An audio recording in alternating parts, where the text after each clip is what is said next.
Hello again! Ready for chapter 4 and Junie B Jones has a peep in her pocket? Ready, Kipper? Yeah. Alright, let's get started. Chapter 4. Cockle Doodly Doo. On Saturday, Mother came into my room. She said we were going shopping for clothes for the farm trip. I looked up from my coloring book.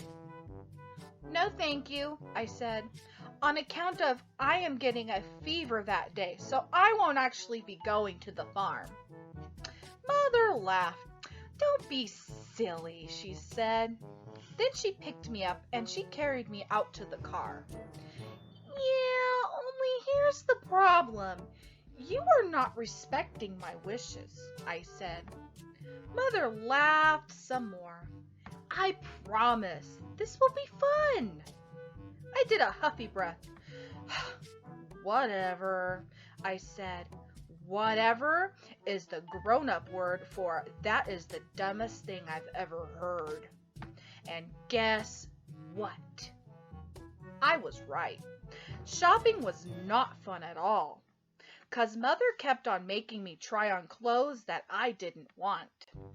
First, she made me try on a shirt with checkery squares. Then she made me try on overalls with big, giant pockets. Plus, she tried a bandana around my neck, and she put a straw hat on my head. I looked in the mirror at myself. What do you know? I'm a cornball, I said. Only too bad for me, 'cause Mother said I looked cute as a button. And she bought those clothes anyway. Plus also, she bought me a throwaway camera at the drugstore. After we got home, I started to color again. Mother hanged up my new clothes. Do you want me to show you how to use the camera for your trip now? She asked.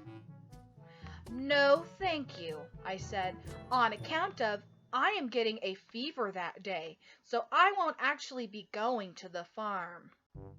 After that, Mother did a big sigh, and she closed my door, and she let me color in peace. I got tricked, 'cause on the day of the trip, I told Mother I had a fever, but that woman did not even take my word for it. Instead, she took my temperature. And so what kind of trust is that, I ask you? No fever, she said. Then Mother dressed me in my farm clothes, and she drove me right to my school. We pulled into the parking lot. Oh, no! I said, oh no, 'cause the bus was there for the field trip already. It was parked right at the curb. Believe me, Junie B, said Mother, you were going to have a great day. Then she got me out of the car, and she pulled me to my teacher. Good morning, Junie B, said Miss. Don't you look cute today? I felt my forehead. I'm ill, I said. Miss smiled. I love your straw hat. My head is a flaming fireball, I said. Miss bended down next to me, and that bandana is absolutely darling. I am burning to a crinkle, I told her. Crisp, said Mother. Whatever, I said. After that, Mother lifted me onto the bus, and she handed me my backpack with my lunch and camera. She waved goodbye to me. I did not wave back, 'cause my hand did not feel friendly. Just then, my bestest friend named Grace came running to get me. Junie B, Lucille and I saved you a seat. Then she grabbed my arm and she took me way in the back. I sat down next to Lucille. No, said that Grace. That's my seat, Junie B. She quick pulled me up. So where am I supposed to sit then? I asked. Lucille pointed across the aisle. Right there, silly, she said. You're sitting right directly across from Grace and me, and so it's almost like we're sitting together, except you will be separate. I sat down. But there's nobody to talk to over here, I told her. Just then, that meanie Jim jumped up from the seat behind me. Me! You can talk to me, he said, very laughing. Then he leaned into my ear and he hollered, Cockle-doodly-doo! Right into my eardrum.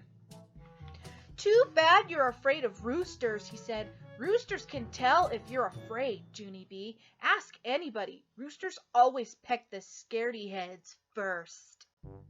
No, they do not, Jim, I said back. You were just making that up, probably.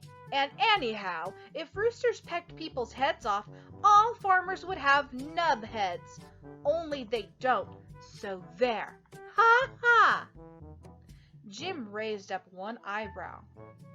Are you sure all farmers don't have nub heads? He said, kind of spooky. Are you? He did a grin. Why do you think farmers wear hats? Jim leaned closer. To cover up their nubs, that's why, he whispered. After that, he lifted up my hat, and he patted my head, and he cockle-doodly-dooed all over again. That is the end of Chapter 4. I hope you enjoyed, and I'll see you next time. Say bye, Kipper.